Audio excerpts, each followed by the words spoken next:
The problem with modern haste. Take a look at how we live right now. Everything is faster, everything is more optimized. We are constantly flooded with information, scrolling through endless loops, trying to capture everything. But what if all this speed isn't making us smarter or freer? What if it's actually hollowing us out? There's a contemporary philosopher named Byung-Chul Han who diagnoses this exact sickness of modern life.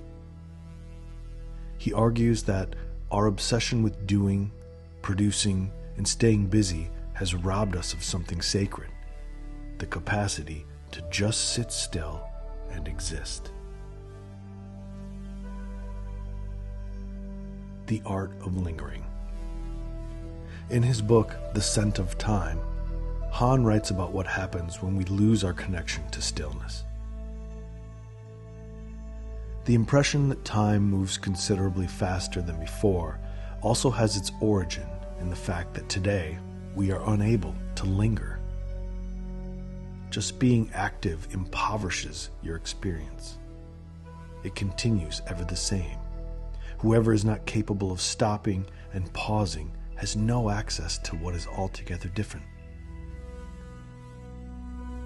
Think about that. When you feel like the days, the weeks, and the years are just slipping through your fingers like sand, it's not because you aren't doing enough. It's because you aren't lingering. We can travel across the world without having an actual experience.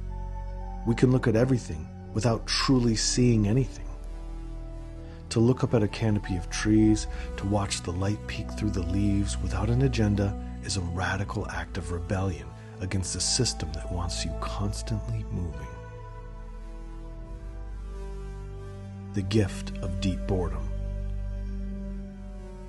Because we have an allergy to stillness, we have also developed a profound fear of being bored. The second a gap opens up in our day, we reach for a screen to fill it. But Han argues that by killing our boredom, we are killing our creativity and our sanity. In his book, The Burnout Society, he explains why we need to let the quiet back in.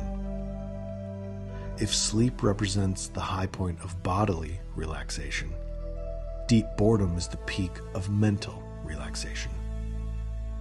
A purely hectic rush produces nothing new. It reproduces and accelerates what is already available.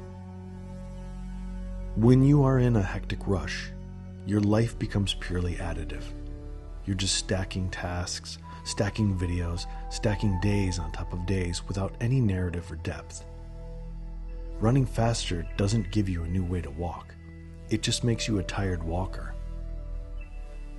To find something genuinely new, to let your soul breathe, you have to let the momentum drop. You have to step out of the labor camp of your own mind. So maybe the challenge for today isn't to figure out how to do more or how to get further ahead. Maybe the challenge is to look up, to stand still, to let yourself be bored until the noise stops and the world finally comes back into focus. What would happen if, just for a few minutes today, you allowed yourself to stop marching?